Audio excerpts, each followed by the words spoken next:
It all began one quiet evening, 25 years ago.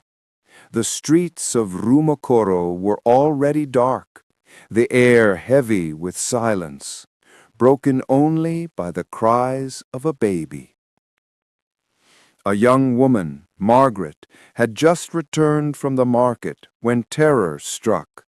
A gang of armed robbers invaded her home.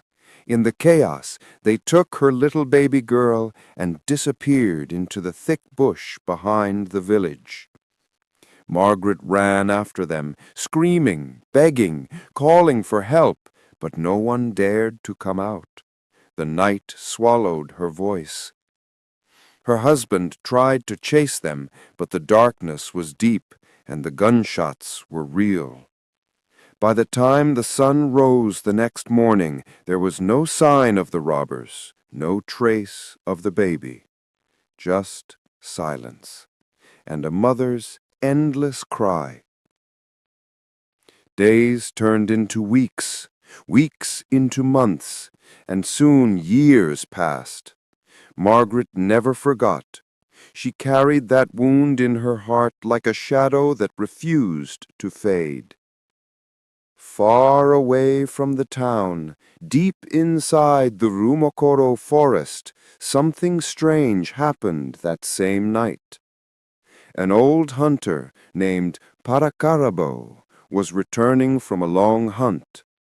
He heard the cries of a baby piercing through the stillness of the forest. Curious and frightened, he hid behind a huge tree trunk, watching. Then he saw them, a group of men carrying a small bundle, the baby, walking fast through the bush. Before he could move, a loud roar shattered the night. A lion charged out from the dark. The men dropped the baby and fled in terror. Parakaribo's heart raced.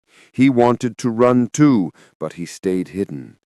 He watched carefully as the lion approached the baby, sniffed it gently, and surprisingly turned away. It did not harm the child. It simply walked back into the woods, leaving the baby crying softly on the ground. When the forest grew silent again, Parakaribo came out slowly. He picked up the baby, wrapped her in his old animal skin, and held her close to his chest. He didn't know where she came from. He didn't know what to do, but one thing was sure. Fate